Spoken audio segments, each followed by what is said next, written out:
So 10th Social Studies, lesson number 7, Farsi movement 1838 to 1848. So ஏற்கனவே பார்த்த மாதிரி நம்ம ஃபர்சி மூமெண்ட்டுங்கிறது ஒரு ரெவல்யூஷன் நடந்துச்சு, போராட்டம் நடந்துச்சு. அது வந்து 1838லேருந்து 1848 வரைக்கும் நடந்துச்சு. எதுக்காக நடந்துச்சு, யார் அது நடத்தினா அப்படின்னு பார்க்கும்போது, this was the first ever no tax campaign against the British government led by Shariatullah Khan and Dadu Main. Their band of volunteers fought heroic with the armed group of indigo planters and zamindars. It brought together all the cultivators of Bengal against the tyranny and illegal extraction by landlords. So இதுதான் first ஒரு போராட்டம் நடந்துச்சு. எதுனாக்கா டேக்ஸுக்காக இது நடத்தலை. So முக்கால்வாசி போராட்டம் பார்த்திங்கனாக்கா டேக்ஸ்க்காக தான் நடந்துருந்துச்சு, tax எதிர்த்து தான் நடந்துருந்துச்சு. பட் இது பார்த்திங்கன்னா டேக்ஸ்க்காக கிடையாது. இது எதுக்காகனாக்கா அந்த ஃபார்மர்ஸ் பார்த்திங்கன்னா அங்கே ஜமீன்தார்ஸுங்க வந்து நிறையா கொள்ளை அடிச்சுட்டு இருந்தாங்கட்ட, இவங்ககிட்ட காசு வாங்கிட்டு லேண்ட்லார்ட்ஸ் எல்லாமே அந்த மாதிரி பண்ணிட்டுருந்தாங்க. ஸோ இவங்க எதுக்காக ஆப்போசிட்டில் போராடினாங்கனாக்கா, இண்டிகோ பிளான்ட் நாங்கள் வளர்த்த மாட்டோம் அப்படின்ட்டு ஜமீன்தார்ஸ்க்கு ஆப்போசிட்டாகவும் லேண்ட்லார்ட்ஸ்க்கு ஆப்போசிட்டாகவும் இது வந்து இந்த மூமெண்ட்டை நடத்துனாங்க 1838லேருந்து 1848 அந்த காலகட்டத்தில்.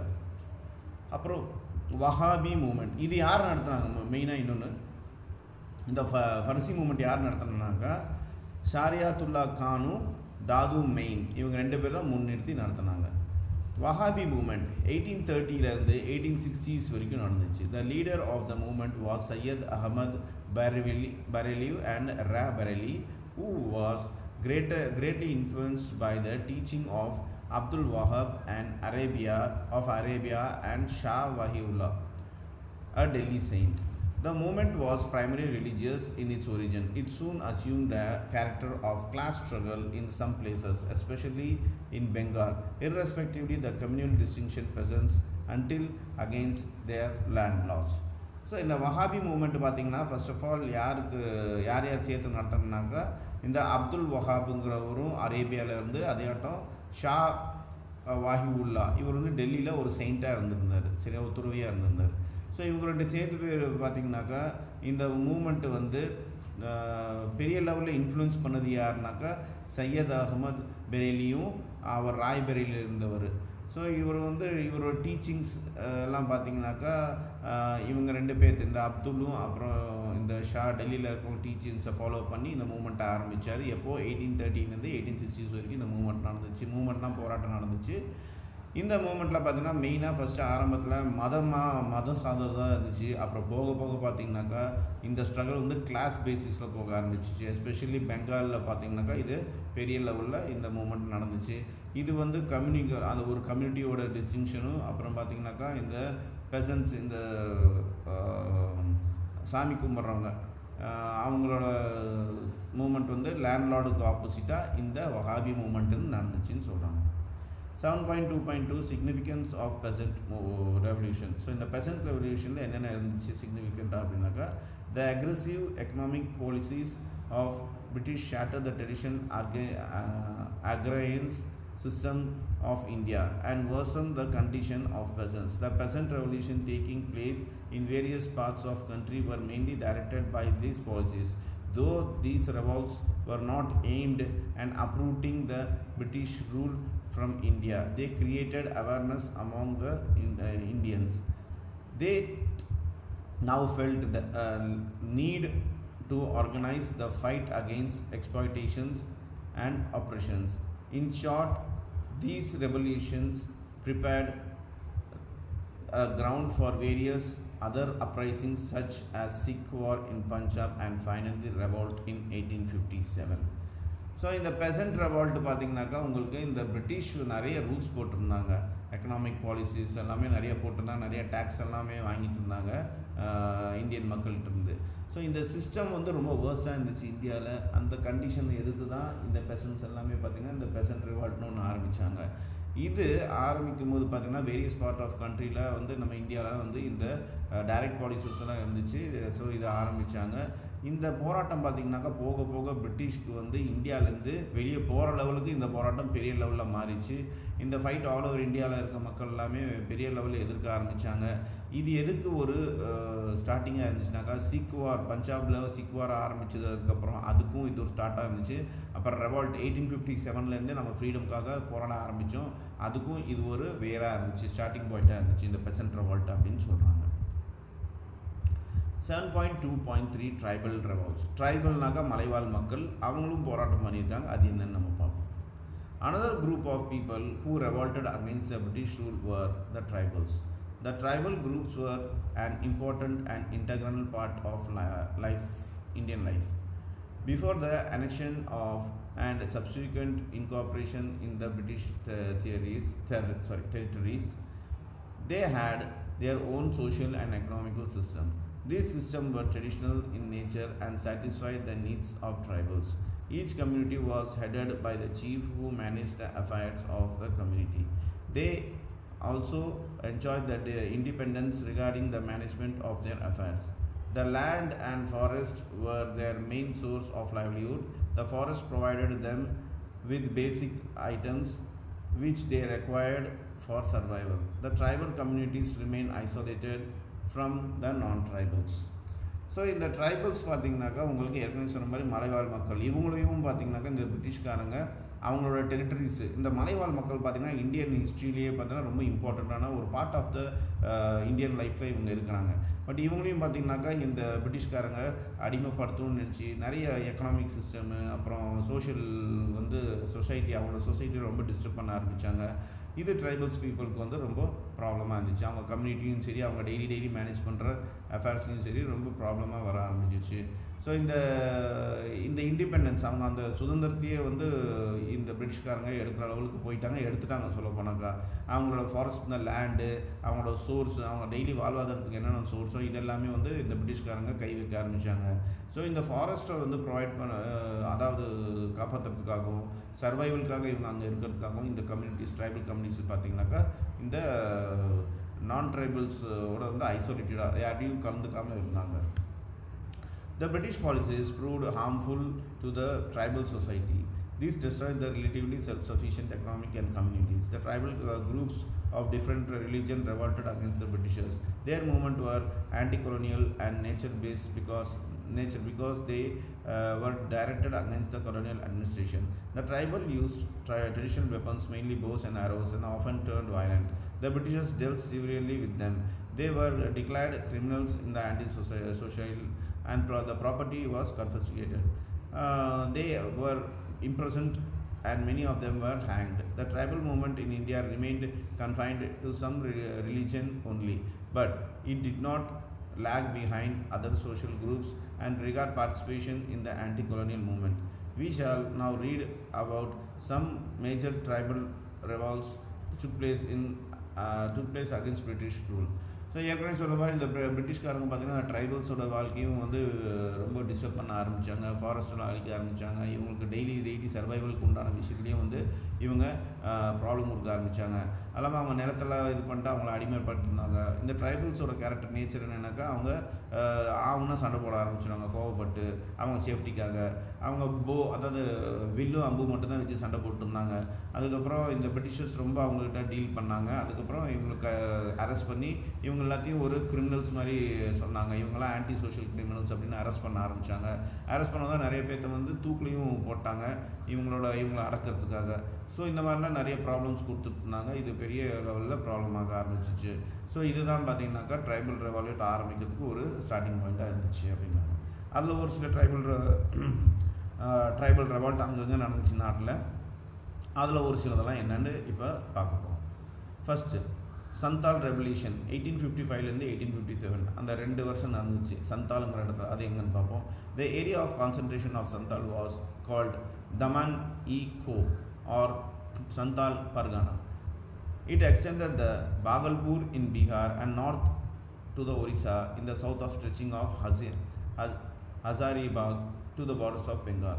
The Santals, like other tribes, worked hard to maintain their livelihoods in the forest and wild jungles.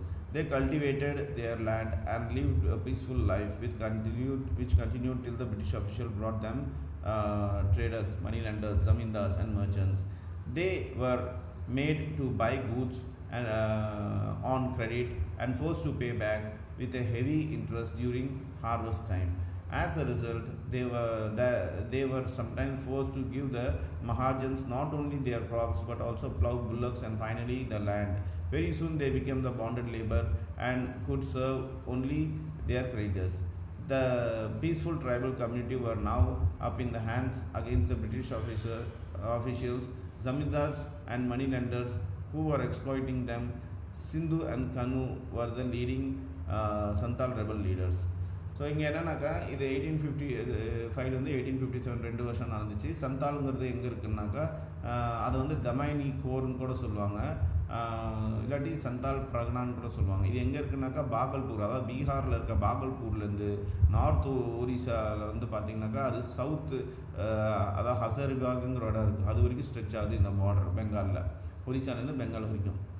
So அங்கே தான் இந்த ட்ரைப்ஸ் எல்லாம் வாழ்ந்துட்டு இருந்தாங்க, நிம்மதியான வாழ்க்கை வாழ்ந்துட்டு இருந்தாங்க. அவங்க பொழப்பு உண்டு, அவங்க ஒன்றுட்டு வாழ்ந்துருந்தாங்க. எப்போனாக்கா இந்த பிரிட்டிஷ்காரங்க வந்து அவங்ககிட்ட ட்ரேடு பண்ணுறோம் அப்படின்னு சொல்லிட்டு வந்தாங்க.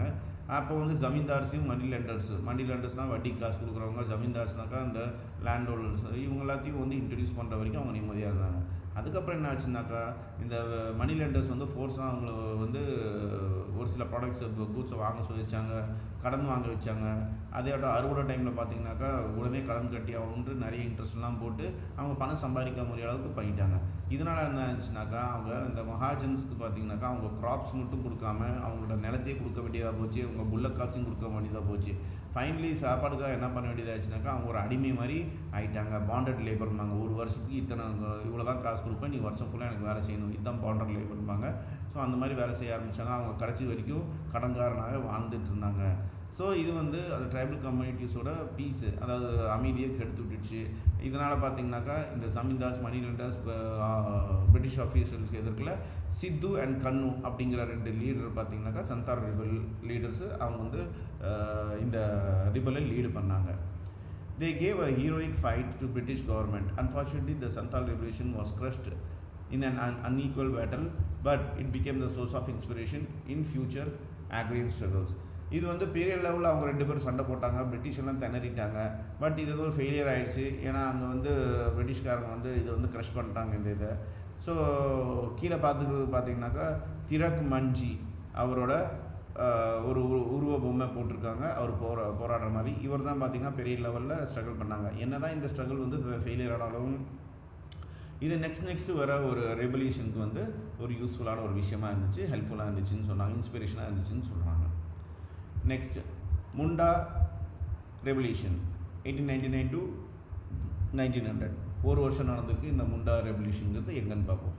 One of the most important and prominent revolution which took place after 1857 was Munda Revolution. The Mundas traditionally enjoyed certain rights as the original clearer of the forest, which was not given to the other tribes. But this land system was getting destroyed in the hands of the merchant and moneylenders long before the coming of Britishers. But the British actually came into these areas. They helped and destroyed these systems with a rapid pace when they introduced contractors and traders. These contractors needed people to work with them in the intruders' labors. This dislocation of Mundas as the hands of the British and their contractors gave British to the Mundas revolution. The most prominent leader in the revolution was Birsa Munda, who was more aware than the others. He had received some education from the missionaries. He encouraged his people to keep the tradition and worshipping of the sacred groves alive. This move was very important to prevent the Britishers from taking over their wastelands.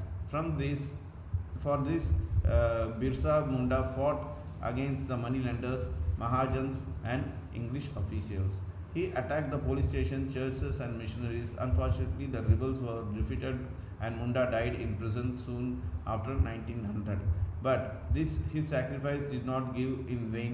The Chota Nagpur Tenancy Act 1908 provides some land ownership rights to the people and banned bonded labor of tribals. Birsa Munda became the architect of the Munda revolution and somebody who is remembered even today.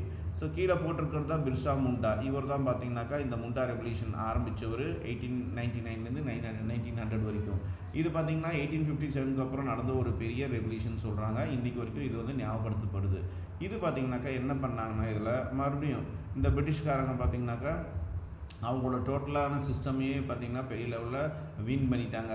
Contracted traders, bonded labours, இந்த மாதிரி எல்லாமே அவங்களையும் சித்திரவதை பண்ண ஆரம்பித்தாங்க இந்த British rulers, officials எல்லாம் சேர்ந்து. பிரிட்டிஷ் அஃபீஷியல்ஸு, ஜமீன்தார்ஸு, மகாஜன்ஸ் இவங்க தான் ஆல் ஓவர் இந்தியாவில் பார்த்திங்கனாக்கா இந்த மாதிரி எல்லாத்தையும் வந்து டார்ச்சர் பண்ண ஆரம்பித்தாங்க அந்த காலகட்டத்தில். ஸோ இவரும் அதுக்காக தான் போராடி இருக்கார். இவர் கடைசியில் பார்த்திங்கனாக்கா 1900 வந்து ப்ரிசனில் இறந்துட்டார். என்ன தான் இறந்தாலும் இவர் இறந்த வாட்டி கூட அவரோட முயற்சி வீண் போகல. ஏன்னா 1908 இவர் போராடும் போது பார்த்திங்கன்னா போலீஸ் ஸ்டேஷன், சர்ச்சு இந்த மாதிரி எல்லாமே எல்லாத்தையும் எரிச்சிருக்காரு, 10 அட்டாக் பண்ணியிருக்காரு. இவர் இறந்த வாட்டி பார்த்திங்கனாக்கா அதுக்கப்புறம் 8 வருஷத்துக்கு அப்புறம் ஒரு பிரிட்டிஷ்காரங்களே ஒரு இது கொண்டுறாங்க, ரூல்ஸ் கொண்டுறாங்க. என்னென்னா பாண்டட் லேபர்லாம் இனிமேட்டு இருக்கக்கூடாது, அதையாட்டும் அவங்கவுங்க நேரம் அவங்கவுங்களுக்கு கொடுத்துடணும் அப்படின்ட்டு. ஸோ இது ஒரு பெரிய வெற்றியாக இருந்துச்சு. ஸோ இந்த பிர்சா முண்டா இன்றைக்கி வரைக்கும் எல்லோரும் ஞாபகம் வச்சுருக்காங்கன்னு சொல்கிறாங்க. ஸோ இன்டென்டியூர்டு ஒரு பாக்ஸு கொடுத்துருக்காங்க, என்னென்னு பார்க்கணும். And indentured labour was one who had to work for others on the contractual basis for a fixed period of time. The period had to work in a foreign new place and return would be given payment for travel accommodation and food. So இந்த இன்டென்டியூட் அப்படின்னாக்கா என்னன்னாக்கா அவங்க ஒரு period, ஒரு contract மாதிரி ஒரு வருஷத்துக்கு என் கூட நீ வேலை செய்யணும், அது எங்கே வேணாலும் அந்த வேலை கொடுப்பாங்க, வரத்துக்கு போகிறதுக்கு எல்லாமே அக்காமடேஷன் கொடுப்பாங்க, ஒரு சின்ன சம்பளம் மாதிரி கொடுப்பாங்க. அதுதான் இன்டென்டியூர் அப்படின்னு சொல்கிறாங்க. இப்போ நெக்ஸ்ட்டு பார்த்தீங்கன்னாக்கா ஜெயின்தியா அண்ட் காரோ rebellion 1860 to 1870s 10 வருஷம் இந்த ரெவல்யூஷன் நடந்திருக்கு. After first Anglo-Burmese war the British planned the construction of road connecting to Brahmaputra Valley, present day Assam, and Sylhet, present day Bangladesh. The Jaintiyas and the Garos in the northeastern part of India, present day Meghalaya, opposed the construction of this road, which was a strategic importance to British to movement the troops. In 1827, the Jaintiyas tried to stop work, and soon the unrest spread the neighboring Garo hills. Along the British burned several Jains and Garos villages. The holy sites increased with the introduction of house tax and income tax by the British in 1860s. The Jaitiya's leader Yu Kiang Nong Bak was captured and publicly hanged on. Garo leader Pa Song Sangma was defeated by the British. So இங்கே என்ன ஆச்சுன்னா இது வந்து நம்ம western சைடில் தான் நடந்துச்சு. Western சைடுனாக்கா நம்ம பர்மா பக்கம், ஆசாம் பக்கம். அங்கே பார்த்தீங்கன்னாக்கா என்ன நடந்துச்சுனாக்கா பிரம்மபுத்திரா வேலி, இன்றைக்கி இருக்க இந்த பிரம்மபுத்திரா வேலியிலேருந்து பார்த்திங்கன்னா இன்றைக்கி இருக்க பங்களாதேஷ் வரைக்கும், அந்த காலத்தில் அதுக்கு பேர் வந்து சைஹெட்டும்பாங்க. இந்த ஜெயின்தியாஸ் அண்ட் கரோஸ் அவங்க இருந்தாங்க நார்த் ஈஸ்ட் பார்ட் ஆஃப் இந்தியாவில், இன்றைக்கி மேகாலயான்னு சொல்கிறாங்க அதை. ஸோ அதுக்கு நடுவில் பார்த்தீங்கன்னாக்கா இந்த 2 இடமும் சேர்த்துற மாதிரி ஒரு பிரிட்ஜு கட்டலாம் அப்படின்ட்டு, ரோடு போடலாம் அப்படின்ட்டு பிரிட்டிஷ்காரங்க நினச்சாங்க. பட் இந்த 2 ஊருக்காரங்க அதை அப்போஸ் பண்ணாங்க. ஏன்னா பிரிட்டிஷ்காரங்களோட பிளான் என்னென்னாக்கா அங்கே வந்து மிலிட்ரி ட்ரூப்ஸ் கொண்டுறதுக்காக அது பண்ணுறாங்கன்னு தெரிஞ்சுது. அப்புறம் 1827 பார்த்தீங்கன்னாக்கா இந்த ஜெயின்தியாஸ் வந்து ட்ரை பண்ணாங்க இந்த வேலையை நிறுத்துறதுக்காக. இந்த பிரச்சனை வந்து காரோ ஹில்ஸ் வரைக்கும் பக்கத்தில் இருந்த காரோ ஹில்ஸ் வரைக்கும் இந்த விஷயம்லாம் பரவிச்சு. அதுக்கப்புறம் இவங்க என்ன பண்ணாங்க, பிரிட்டிஷ்காரங்க ஜெயின்தியாஸும் காரோஸோட நிறைய வில்லேஜஸ்லாம் எரிச்சிட்டாங்க. அப்புறமா இன்கம் டேக்ஸும் ஹோம் டேக்ஸுங்கிற ஒரு விஷயத்தை வந்து 1860s அவர் வந்து இம்ப்ளிமெண்ட் பண்ணாங்க. அப்புறமா இந்த ஜெயின்தியாவோட லீடர், அதாவது ஊ கியாங் நாக்பா, இவரை வந்து பிடிச்சி பப்ளிக்கில், அதாவது வெட்ட வெளியிலேயே வந்து எல்லாத்துக்கும் முன்னாடி தூக்கு போட்டாங்க. அப்புறமா காரோவோட லீடர் பா தோதன் சங்மா, இவரையும் தோக்கடிச்சிட்டாங்க இந்த பிரிட்டிஷ்காரங்க. ஸோ கீழே கொடுத்துருக்கிறது பார்த்திங்கனாக்கா அவங்களோட மெமோரியல், அது இன்னமும் அவங்க ஊரில் இருக்குது. அப்புறம் பார்த்தா த அப்ரைசிங் ஆஃப் த பில்ஸ் 1818 1830 வரைக்கும் the bills were largely concentrated in Khandesh, present Maharashtra and Gujarat. Khandesh came under British occupation in 1818. The bills considered them as outsider and the instigation of Trimbakji, rebel minister of Baji Rao II. They revolted against the British. So இது வந்து குஜராத் ராஜஸ்தானில் நடந்த விஷயம், மகாராஷ்டிராவில் நடந்த விஷயம். அந்த காலத்தில் அதுக்கு பேர் பார்த்திங்கனாக்கா காந்தேஷ்னு சொல்லுவாங்க. இது 1880 1831 வரைக்கும் நடந்துச்சு. இது வந்து இவங்க வந்து பிரிட்டிஷ்காரங்களை வந்து உள்ளே அலோவ் பண்ணல. பட் அங்கே வந்து திரிபங்கஜின்ற ஒருத்தர் இருந்தார். அவர் யாருனாக்கா பாஜிராவ் II அவர்கிட்ட இருந்தவர்.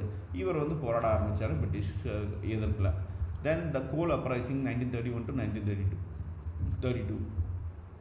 The coals of Singhbum in Chota Nagpur area enjoy the autonomy under the chiefs, but the entry of the British threatened their independence. Later, the transfer of tribal lands and coming the money lenders, merchants, and British created a lot of tensions. This prompted the Kol tribe to organize themselves and rebel. The impact was such that the British had to rush troops from far off places to suppress it.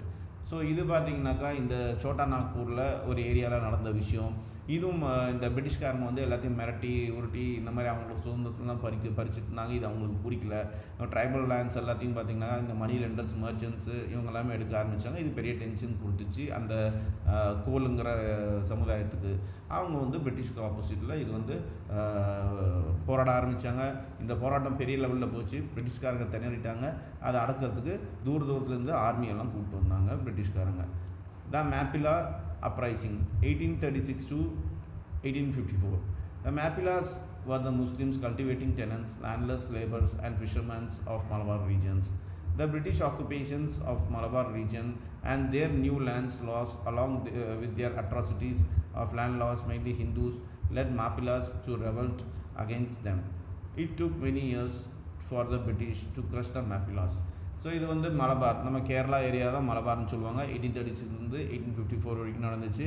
இது வந்து Muslims வந்து அங்கே நிறைய பேர் இருந்தாங்க. இது வந்து அவங்க வந்து இது இல்லாமல் லேண்ட் இல்லாமல் இருந்தாங்க, லேபரர்ஸாக இருந்தாங்க. இது மலபார் ரீஜனில் ஃபிஷர்மேனாக கூட இருந்தாங்க, அதான் மீன் பிடிக்கிறவங்க.